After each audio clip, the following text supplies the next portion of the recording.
On sait que les sociétés canadiennes, par exemple, ont placé 200 milliards de dollars dans les 10 principaux paradis fiscaux, au moins, selon Statistique Canada. C'est 200 milliards de dollars qui, à mon sens, se trouvent, si je me fie à une étude qu'on peut faire sur la façon dont ces fonds-là circulent et la vitesse à laquelle ils circulent, ce sont des fonds qui se renouvellent continuellement.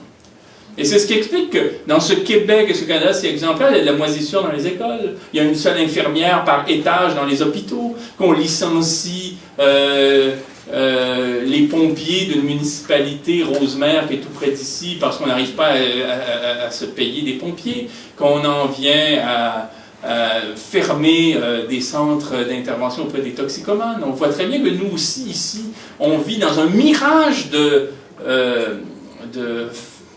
d'état social. On vit dans un mirage d'infrastructures. Toutes ces infrastructures qu'on pense avoir sont en train de disparaître sous nos yeux. Parce que cette tendance-là s'observe partout. Les États-Unis, si vous y allez en oubliant que c'est une puissance mondiale, que c'est les États-Unis, et ainsi de suite, vous y allez en regardant seulement là, à Chicago, aller dans les quartiers pauvres, vous verrez des quartiers qui ressemblent à Port-au-Prince.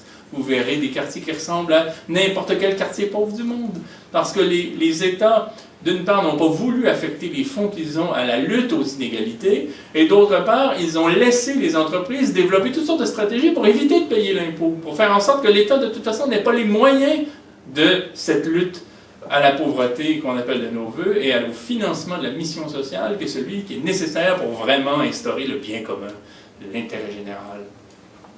Et c'est pour ça d'ailleurs qu'aujourd'hui, il y a 21 000 milliards de dollars dans les paradis fiscaux, selon James Henry du Tax Justice Network, un ancien de la firme McKinsey, quelqu'un qui sait compter, puis pas vraiment un type enragé, c'est un comptable qui est sérieux, qui s'est assis, puis qui a fait ses comptes, et il a dit qu'il y a 21 000 milliards de dollars au moins dans les paradis fiscaux. Il y en aurait peut-être jusqu'à 32 000 milliards de dollars. 21 000 milliards de dollars, c'est 21 et 12 zéros. Et c'est ça qu'il y a dans les paradis fiscaux. Aujourd'hui, ce sont des fonds qui ne sont pas seulement soustraits au fisc, mais qui alimentent des activités criminelles qu'aucune instance n'arrive à encadrer. Financement de mercenaires au Congo-Kinshasa pendant la guerre des Grands Lacs jusqu'à aujourd'hui, financement de mercenaires en Sierra Leone, au Nigeria, au Libéria, financement d'armes, corruption. Et dire, la corruption se fait par centaines de milliards de dollars, d'abord en Suisse, mais maintenant plutôt à Andorre, au Liechtenstein, aux Bermudes et dans d'autres comptes à numéro opaque. C'est à cause d'eux qu'on peut penser à la question des biens mal acquis. C'est à cause d'eux qu'on peut penser à la question des détournements de fonds massifs de la part de clans dictatoriaux. Bon. Alors ces questions sont majeures. Et la prise de conscience est nécessaire. C'est avec le sentiment de nécessité impérieuse, et je conclus là-dessus, qu'avec Oxfam, qu'avec le collectif Échec aux paradis fiscaux, qu'avec la Revue Liberté, et qu'avec d'autres groupes qui seront invités à se joindre à ce collectif d'associations diverses qui entendent lutter contre les paradis fiscaux, qui est Échec aux paradis fiscaux. À l'initiative d'Oxfam,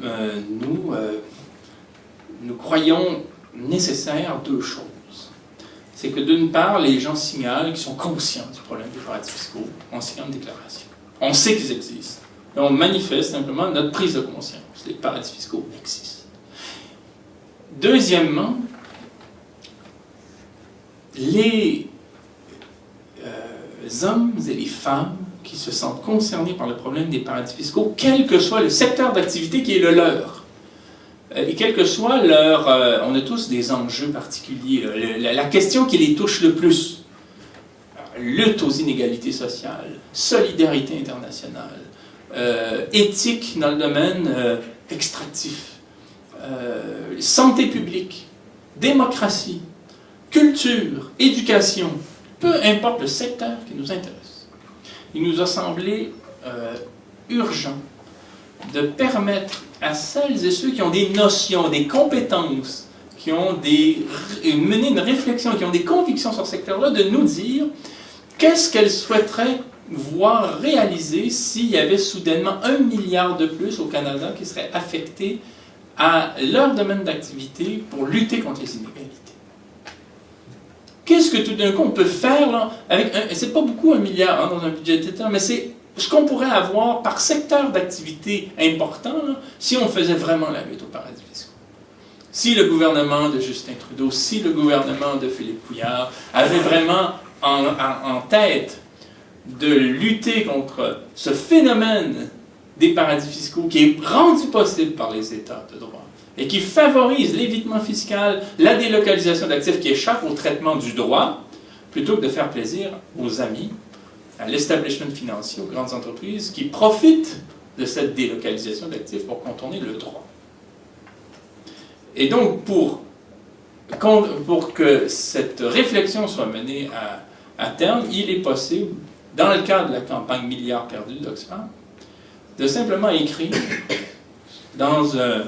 sur le site de la campagne un texte court, qui n'a pas besoin d'être très complexe, hein, qui consiste à dire, ben voilà en éducation, voilà en solidarité internationale, voilà quant à la lutte contre la pollution des écosystèmes, voilà en éducation ce qu'on pourrait faire si on avait 1 milliard de plus. Voilà ce qui est urgent de faire, là. Et ce serait une façon d'avancer. Oxfam et les acteurs membres d'échecs aux paradis fiscaux vont colliger ces témoignages-là l'an prochain, au moment du dépôt du budget du gouvernement, pour faire valoir ce qu'il en est de la conscience publique sur le fait qu'on a un manque à gagner criant dans le trésor public et qu'on sait en plus que les paradis fiscaux permettent à des sociétés, à des acteurs puissants de contourner les règles de droit où qu'ils se trouvent dans le monde. Et je vous invite à y participer d'une manière plus large et vraiment à votre convenance. Je dirais, c'est mon dernier mot, que je pense qu'on avancera dans la lutte aux paradis fiscaux, c'est-à-dire dans la lutte aux inégalités. On avancera au fur et à mesure que les paradis fiscaux, les législations de complaisance seront citées par des acteurs sociaux, quel que soit leur domaine d'activité et de prédilection. Quand des artistes, quand des infirmières, quand des militantes et militants pour la lutte démocratique au Congo, quand des professeurs, quand des militantes et militants pour la lutte contre les inégalités sociales au Québec, quand des acteurs dans le domaine de la solidarité internationale, dans les acteurs pour l'accès au logement, quand les acteurs pour l'accès aux tribunaux, quels que soient les pays dans le monde où ils sont, diront que les